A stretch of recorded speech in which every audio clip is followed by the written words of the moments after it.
C'est pas évident quand tu fais un métier de service, quand tu sers les autres. Souvent, dans les bonnes familles, ce n'est pas forcément bien vu. On a l'habitude d'être servi et non de servir. Au départ, c'était pas facile. Tu imagines papa et maman qui ont payé des écoles de commerce, qui s'attendaient à une certaine vie pour leur enfant. Je vais pas... Hello Bourgie, j'espère que tu te portes comme un charme. Aujourd'hui, je voudrais te parler au sujet de créer la vie que tu veux, créer la vie que tu désires. Souvent, lorsqu'on vient d'une bonne famille, et peut-être même d'une famille un peu plus modeste, on a le poids de ce que la famille attend de nous. Et très souvent, quand on se retrouve dans ce schéma, on va se lancer dans une voie, que ça peut être une voie des études, une voie professionnelle, une voie même de carrière, qui n'a rien à voir avec ce qu'on a dans le cœur, qui n'a rien à voir avec qui nous sommes. Mais pour savoir qui nous sommes, il faut qu'on ose affronter bien, le désir profond qui est à l'intérieur de nous. Ok. Je donne mon exemple. Depuis l'âge de 5 ans, littéralement, en fait, c'est vraiment le souvenir que j'ai le plus marquant. Je dessine. J'ai toujours dessiné. Je dessinais sur mon matelas le soir avant de dormir. Je dessinais partout. Pendant les cours, je dessinais tout le temps. Et mon papa est un ingénieur, génie civil. Il a fait Polytechnique. Il fait partie des premières promotions d'ingénieurs du Cameroun, polytechnicien. Et son rêve, parce que du coup, lui, il a trouvé sa voie et il a pu se développer et prospérer grâce à cette voie-là. Donc, pour son rêve, pour lui, et puis surtout aussi pour pouvoir pérenniser l'entreprise, c'était que l'un de nous soit aussi un ingénieur. Et vous savez, les anciennes générations de nos papas, surtout les papas babiliqués, c'était « j'ai fait telle voie, vous me suivez » et je connais pas mal de personnes de ma génération dont les parents sont entrepreneurs ou ont suivi telle filière où les enfants ont suivi. Papa médecin, famille de médecins. Papa journaliste, famille de journalistes. Papa sportif, eh bien, vous suivez la voie. Ça continue aussi dans dans beaucoup de familles, ça continue comme ça. Mais je me pose souvent la question, est-ce que véritablement cette personne-là, ton fils, ta fille, voilà, toi-même, c'était la voie que tu aurais choisie par toi-même? Maintenant, je ne crache pas sur le fait que ça apporte un certain confort de vie, ça apporte un certain niveau de qualité de vie. Et donc, moi, la dessinatrice rêveuse, mon papa m'appelait il disait que j'étais sur la lune parce que j'avais une créativité et j'ai toujours une créativité débordante. Je faisais des bandes dessinées de centaines de pages. Je dessinais des endroits où je n'avais jamais été. J'arrivais à imaginer, me projeter et créer ça sur le papier. Au fil de l'eau, eh bien, on n'a pas Google à l'époque, donc en termes de recherche, on ne sait pas trop ce qui existe en termes de métier, sauf ce qu'on voit autour de nous.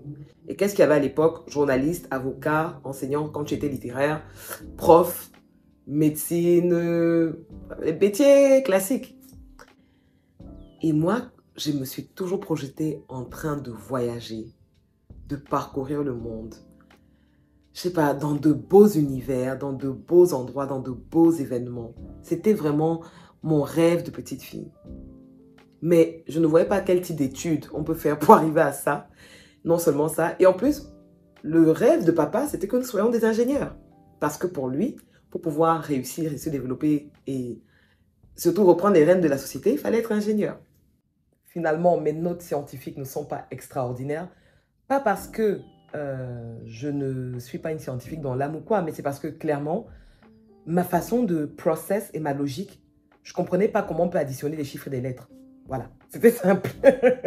J'arrivais à additionner 1 plus 1, 2 plus 2. Mais quand tu commences à mettre 1 plus A plus X plus Y, you lost me.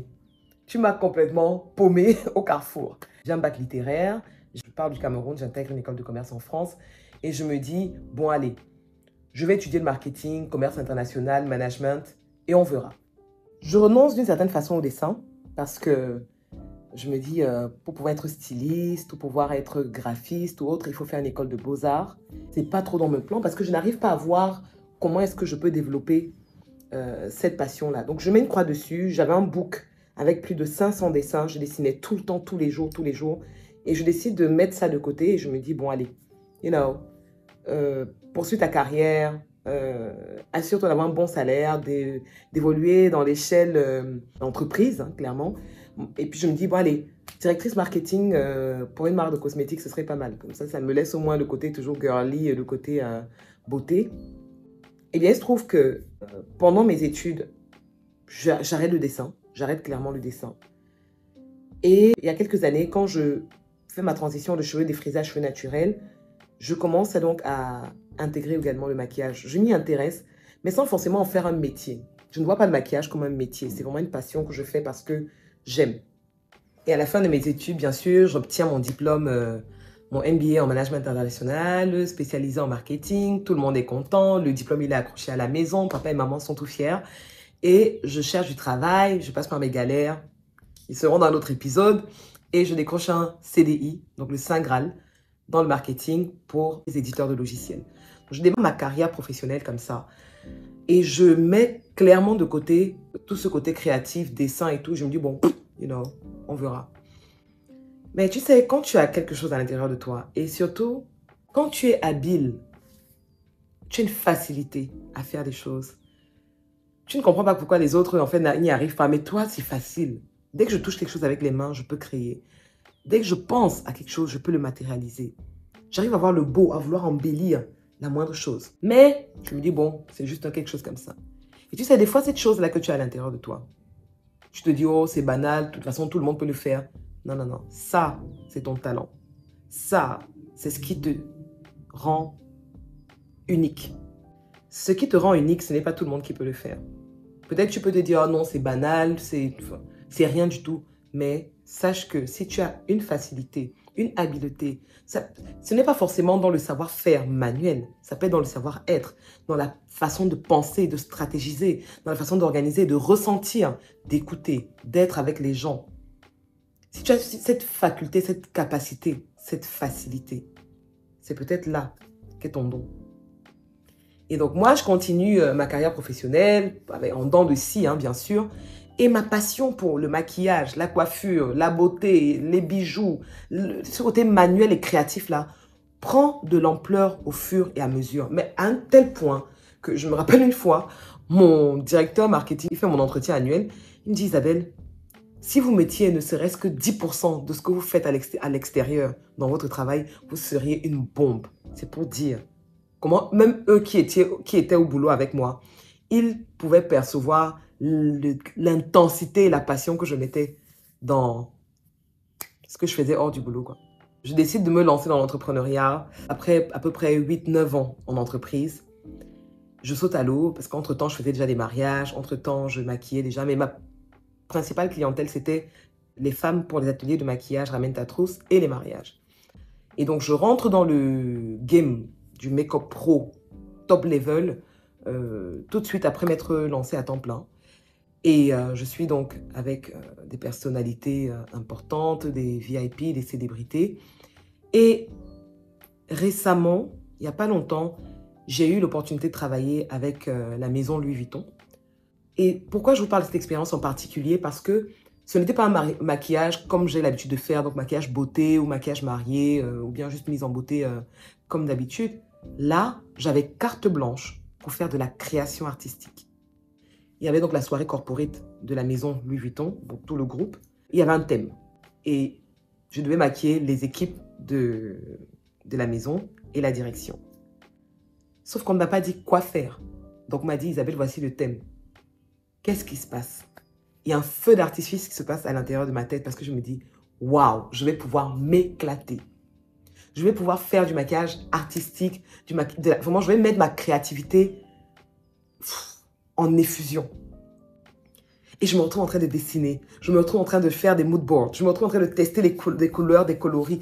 En fait, je m'éclate et je me revois en fait cette petite fille, cette jeune fille qui passait ses heures à dessiner à la cuisine et je m'étais dit, ça ne va jamais me servir si je ne travaille pas dans la haute couture ou bien dans le stylisme. Et là, j'ai eu comme une impression de full circle. Tu vois.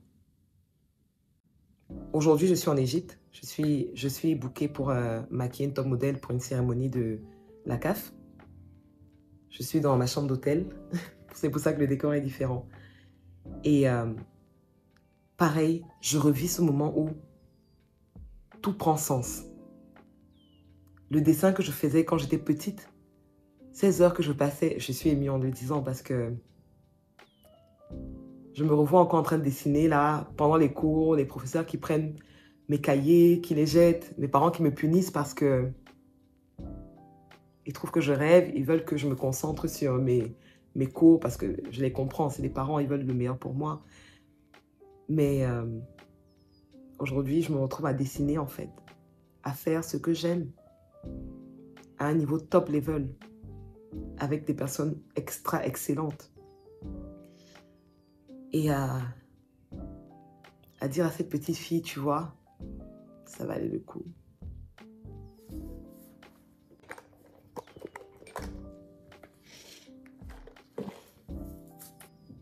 Ça valait le coup.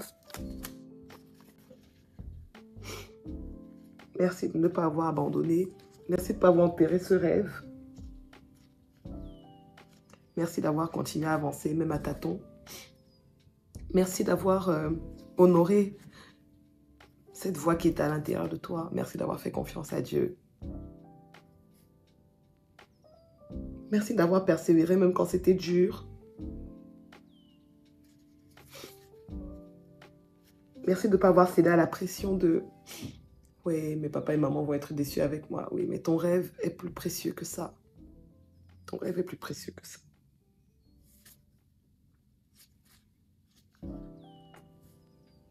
Ça n'a pas toujours été facile et ce n'est pas toujours facile. Mais ça vaut le coup, en fait, tu vois. Ça vaut le coup. Voilà, je voulais te partager ça dans ce podcast. Il est un peu spécial parce que ça va chercher très, très loin à l'intérieur de moi. Tu n'imagines pas jusqu'où tu peux arriver avec le don que Dieu t'a donné. Tu n'imagines pas les portes qui peuvent être ouvertes grâce au don que Dieu t'a donné. Tu n'imagines pas les opportunités qui peuvent s'offrir à toi quand tu honores le don que Dieu t'a donné. Au départ, c'était pas facile parce que tu imagines papa et maman qui ont payé des écoles de commerce, qui s'attendaient à une certaine vie pour leur enfant. Mais je me suis dit, je ne vais pas décevoir mes parents. Je ne vais